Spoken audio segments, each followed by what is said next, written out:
Get and post are the most popular HTTP methods used on the web. Each carries its own differences and properties. It can get really confusing sometimes to choose when to use post over get if you're a web developer, right? And in this video, we will explain the differences, use cases, and the benefits of using get versus post. This is coming up. Guys, if you're new here, welcome. My name is Hussein, and in this channel we discuss all sorts of software engineering by example. So if you want to become a better software engineer, consider subscribing, check out the other content in this channel. And with that said, let's just jump into the video. So the first thing we need to discuss is actually what are these get and post. These are nothing but requests, HTTP requests, and the anatomy of HTTP requests are actually mainly for components. So the first part is the URL.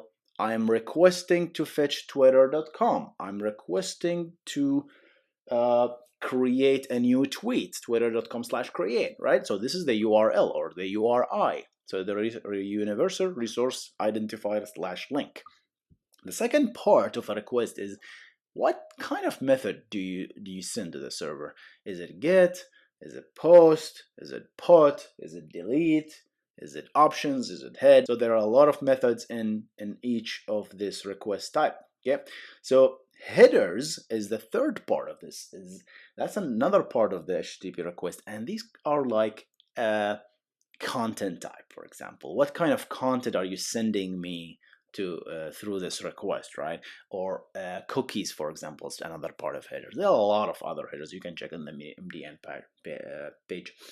Body is the fourth part, and some methods have bodies, some methods don't. And body is actually where the content lie, right? If you want to send me, if you want to upload a file, for example, all this file chopped up and goes into the body, and this is getting sent to the server essentially, right? Some method don't use body. We're going to talk to this in a minute now.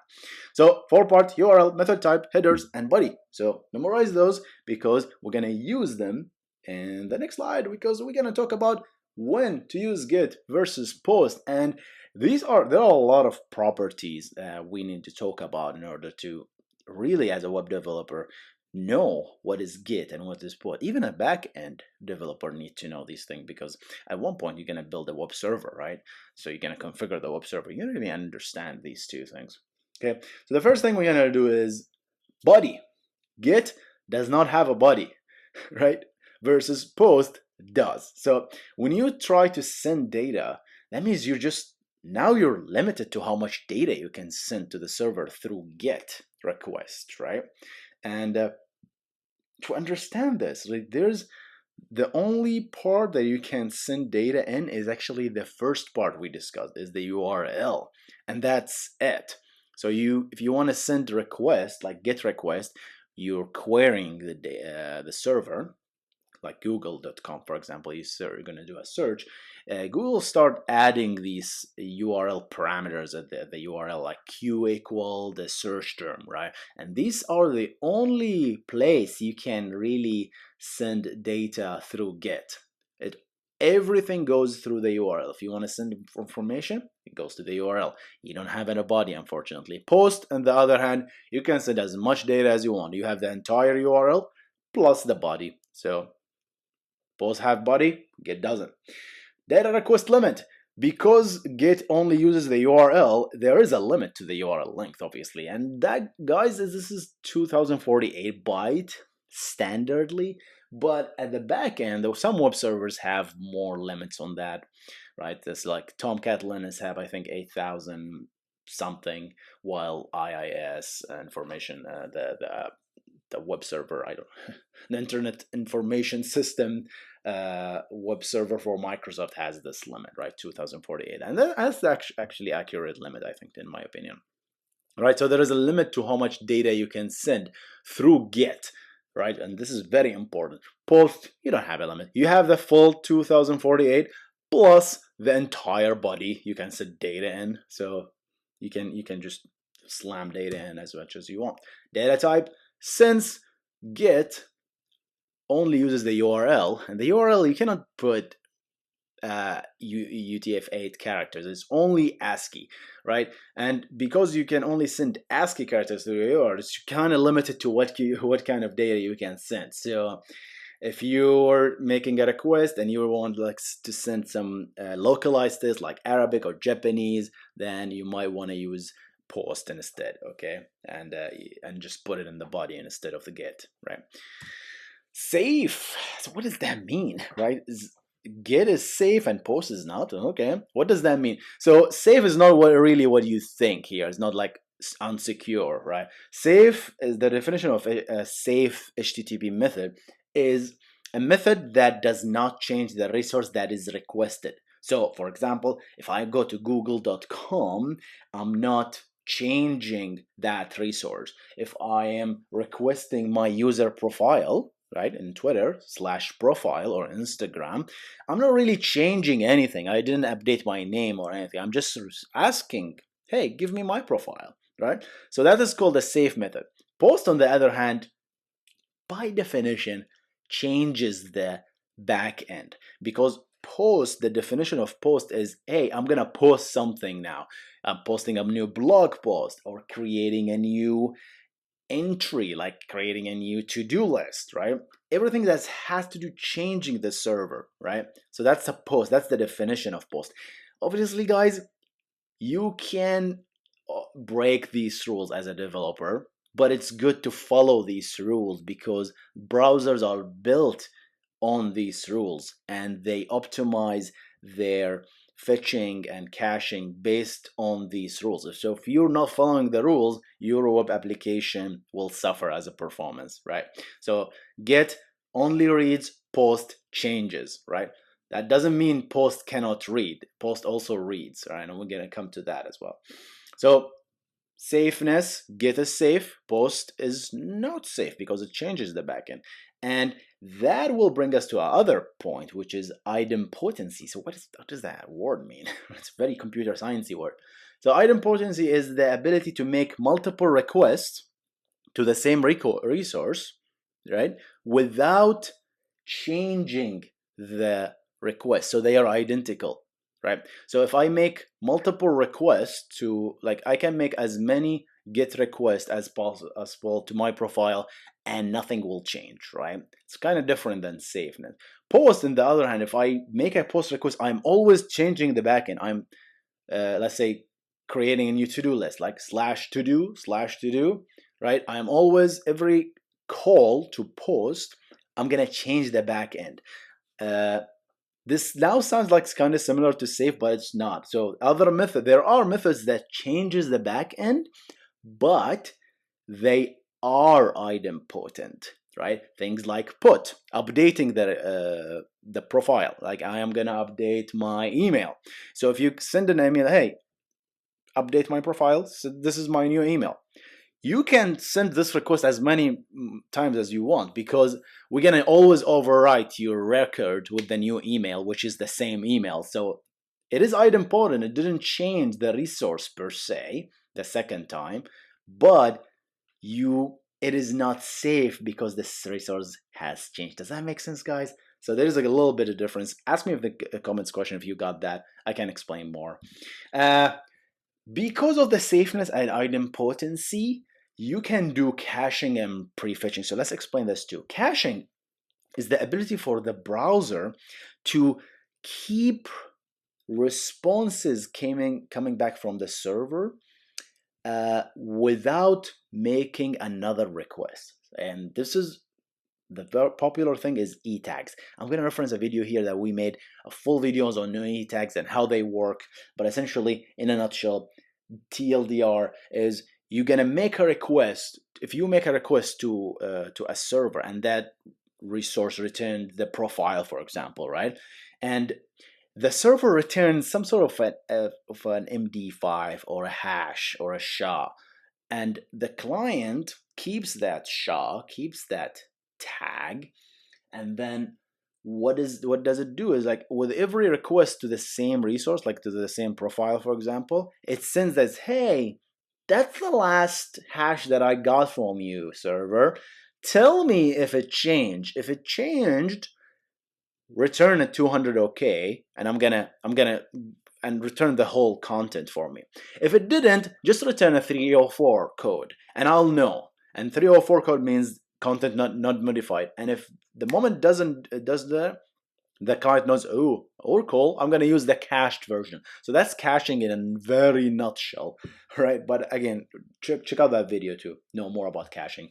Prefetching is the ability of, especially with images, like the browser makes smart choices that, okay, there are like the browser, especially with scrolling, right? So I can prefetch some of these resources and keep them on the server. Like, this is without the client actually making these requests. The browser makes the decision to prefetch these things and keep them locally, especially with images. When you scroll down, we only load images that we really need to see, and the browser will make decision to prefetch only things that the user will absolutely need. All right. Obviously, caching and prefetching are perfect for those, because again, it comes back to the safeness and idempotency, right? Caching, because it's safe, I can make a GET request and cache that, right? With post, you can never cache that, right? Imagine like sending a post request to change your profile, and this gets request and get cached. So the next time you update your profile, you don't get anything, because hey, I just cached your post request. You just made the same request again. I'm not gonna change that. No, go ahead and update my profile. I need to set my privacy to, like, I want to make my account private. Please do make my account private, but you just did. I don't care, right? So some requests cannot be cached. Some requests cannot prefetch. Imagine images are postable. Oh my God, you'll have the worst web experience ever. Bookmarkable. Now, guys, this point comes back to this thing, right? Which is the data request limit. Remember, guys, all the GET requests get sent through the URL. So you're gonna have a long URL with a long set of parameters, and you've seen those, guys, right? So if you copy that URL, bookmark it, and then visit it later, you're gonna get to the same page, more or less, right? And the reason is because the GET, everything is in the URL. There is nothing in the body. So everyone sees this URL, and the browser can just take the entire URL. You can make short URL. You can make tiny URLs out of them. Because of this property, because of GitHub, it puts all the data in the URL, and this is kind of powerful. It has its limits, obviously, of this 2048, but it allows you to bookmark them. It allows them to add them to history. It allows you to keep those, make them short URLs and visit them later. So these are the ability of the GETs. And another point I wanted just make just before we will move on here. When you go to any browser, www.google.com, and you hit enter, this is always a GET request. Almost all clients, all users just most of the time make GET requests, because if you click on a link, it's a GET. If you click on a link, hyperlink, that's a GET request. If you visit a page, it's a GET request. If you click on a button that executes JavaScript, that might be a post. You need to really look at the network and see how it goes. But most users make GET requests in general. Okay, so GET are bookmarkable. Post obviously are not. You cannot bookmark the URL of, like, for example, transferring a bank, right? You just transfer money. That's a post request because you made a change, right? So that's why when you go to your bank and you say, hey, I want to transfer money, and you go hit back, and you hit back, the browser says, by the way, you want to rerun this post request, which is like kind of transferring the money. So if post requests were idempotent and the browser just send it again, you're gonna run out of money, guys, because the browser will just send the same post request and you will transfer the money twice. That is horrible, right? That's why post, you really need to be careful with post. Okay, security, I added a question mark. I'm really on the fence because of this, but essentially GET is not secure, not because not because post is secured, not at all. Post is not secure by any means. It's just Git is less secure. I like that term. Like so it's less secure than post, because if you like make a Git request and you put your password, then guess what, guys? Come back to this one. It will add it to the URL, because Git has no other place than just sticking on the URL. So if you're sending a request with your password in it, then it's going to show up in the URL. It's going to be bookmarked. It's going to be added to your browser history. It's going to be added to your, I don't know if you made it into a tiny URL. Everybody can see this, right? It's very visible. Where post kind of sneak it in the body. So it's not as obvious. It's not in the URL, but a very simple sniff can show you this data. That's why you have to use HTTPS. Okay, guys, I think that's it for us today. But in general, if you want to make GET request versus post, ask yourself these questions. If your method, or if your call is reading only, most of the time you want to use GET, right? Because you want to cache this read request, right? But sometimes your GET request have a lot of parameter, and we have, especially in ArcGIS server and the ArcGIS platform in Esri, there is a lot of methods like trace that takes a huge amount of parameters, like trace, for example. Trace takes a lot of information, like a lot of knobs, a lot of configuration that you can configure your tracing operation, right? So you can specify the version, you can specify, I don't know, properties, you can specify configuration, input, you can specify a lot of data there. So Git does not fit, this 2048 does not fit, despite this operation being a read operation. So even though it's safe and idempotent, sometimes you cannot use Git, unfortunately, because of the nature of your request. The nature of your request makes you need to send a lot of data to the server to configure something, right? So in this case, you have to use post because of the limit thing. That's the only thing, right? So another thing is, if you're almost like changing anything in the server without any thought, always use post, right? It really depends if you're using put. If you want to be fancy, if you're updating a resource, use put. But most of the time, post is just safe to use. Just use post, and that you will, if you're uploading a file, obviously use post, right? Because you don't really need to cache this information, right? You just uploading a file, you're just sending information over. There's no limit. If you want to send binary data with upload, as you said, use post. If you want to send JSON over, use post. You cannot use Git, unfortunately. Well, you can put a JSON in the URL. It's kind of ugly, but I prefer to use post, because JSONs get to get large, and just put them in the body, right? So if you request, making a huge request, most of the time use post. But if you want, you might want to change your API to make it almost cacheable, right? Because caching is good. So if you're sending a lot of information, maybe consider redesigning your API to kind of, I don't know, break it down into multiple APIs so you can send more information, so you get the benefit of caching and e-tagging and prefetching and all that good stuff, right? Obviously, if you need your people to bookmark a URL, obviously you need to use the get. That's YouTube, for example. If you're gonna imagine YouTube without the URLs of the video, you cannot bookmark a URL, or you cannot share it as in total in social media, right? And the YouTube puts the tag of the video in the parameter, and you've seen it, guys, like youtube.com/ and then I think v equal and some number, right? And that video URL, you can literally, if you're watching this on YouTube, obviously you can see that, and that it has some sort of a ID, and that ID is a get operation. It has to be get operation. There's no other way.